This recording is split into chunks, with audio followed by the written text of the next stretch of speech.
Inyo ng Sunsilk with Nano Complex, The Bar at Bagong Tide. Mahal ko iyong dinggin, di na muling. Kahit ano pa nagawa ni Papa, he's still my father. Alam kong mahal niya ako dahil sinabi niya yun bago siya namatay. Siguro kung nabubuhay pa siya ngayon, mas magiging maayos yung samahan namin. Alam kong mahirap ang pinagdadaanan mo.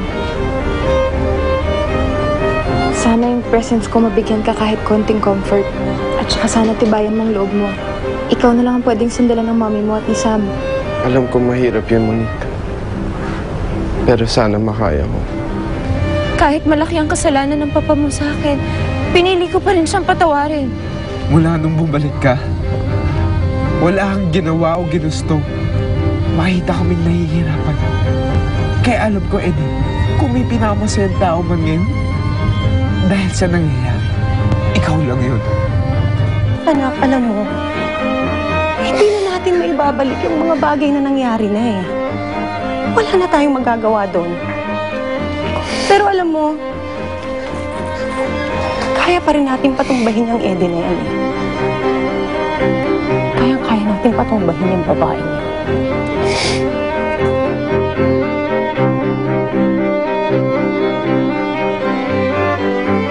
At mangyayari yan pag nabenta ko ng perlante.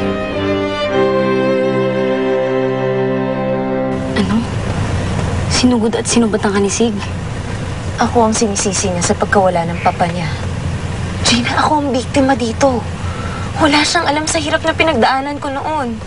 Pero kahit na malaki pa ang kasalanan ng pamilya niya sa akin, pinili ko pa rin patawarin ng papa niya. Tapos ngayon ako pa ang susumbatan niya. Eden, masakit pa rin sa'yo kapag sinusumbatan ka ni Sig. Ibig sabihin mo, mahal mo pa ba siya? Kung meron man natitirang pagmamahal sa kanya, gusto ko na yung mamatay. Ang pagmamahal ko sa kanya ang sumira sa akin noon. Sa amin ng mga magulang ko. Kaya hindi na dapat ako magpa-apekto pa sa kanya.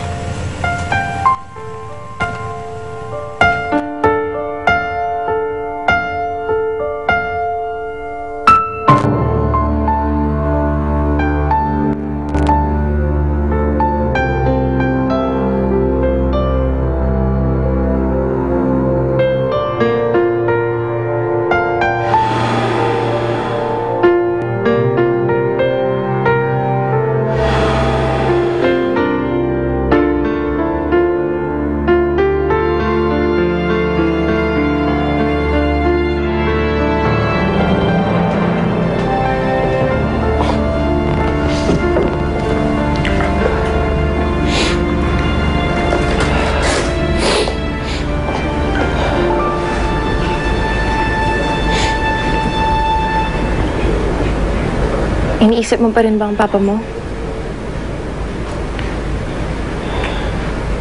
Bago namatay si Papa, humingi siya ng tawag sa akin. Noon ko lang ulit nakita lumambot si Papa. Sayang wala na siya. I may not know the pain of losing a dad, Sig. Pero kung may kailangan ka, kahit ano, nandito lang ako para sa'yo. Na-appreciate ko naman ginagawa mo para sa akin, Monique. Sa kabila ng mga ginawa ko sa'yo. Sa pag-iwan ko sa'yo. Tama na, Sig. Pwede pa naman tayo magpakasal ulit eh. May intindihan ko kung ayaw mo magpakasal ngayon dahil kakamatay lang ng papa mo. Pero hihintayin kita. Kung gusto mo, Sig, kahit tumira na tayo sa Amerika, magpakalayo-layo na tayo para makalimot ka. Ayusin ko muna ang lahat dito, Monique.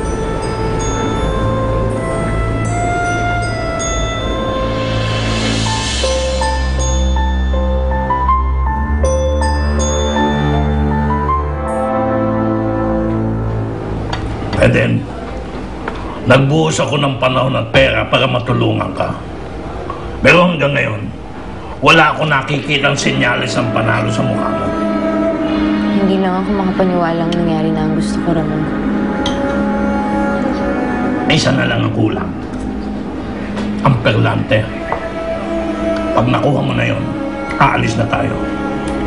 Saan tayo pupunta? Sa States. Naibigay ko na ang lahat na gusto mo. Sana naman, pagkatapos, ako naman ang pagbigyan mo.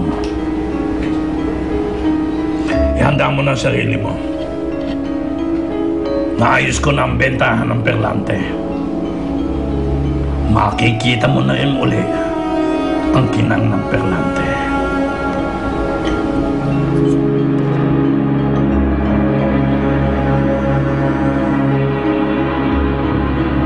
Mr. Padilla, parang hindi yata ako komportable na pinag-uusapan natin sa telepono tungkol sa perlante.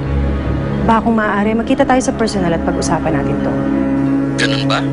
Well, pwede naman tayo magkita sa ibang lugar. Para doon natin gawin ang transaksyon.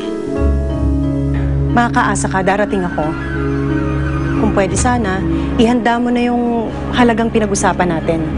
At kung maaari, wala sanang makakaalam tungkol dito sa bentahan natin. Makakaasa kayo. Bakit pa? Ano ibebenta nyo? Kanina ka pa ba dyan? No, pero may narinig kasi ako may ibebenta kayo eh. Oo. Hindi, kasi ibibenta ko yung mga alahas ko na hindi ko na ginagamit. Para at least, magamit natin sa pambayad sa mga utang natin.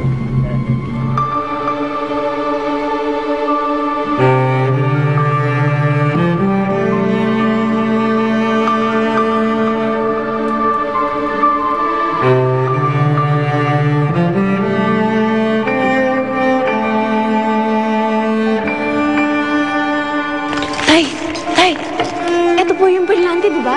Ito po yun, di ba? Kasi ganito inisip ko yung tsura ng perlante. Ganito kaganda. Iba ang kulit-kulit mo. Tay, kung ituturo nyo lang sa akin kung nasan ng perlante, kaya ko rin naman sisirin yun eh. Kahit gaano kadelikado, kahit gaano kalalim. Para ano? Para ano? Para maging dalawa tayong bandado sa pamilyang to. Hindi ka sisisid. At lalong hindi mo sisisirin ng perlante kung ayaw mo madali ang buhay ko. Handa na ang sasakyan, Eden. Sige, susunod na ako.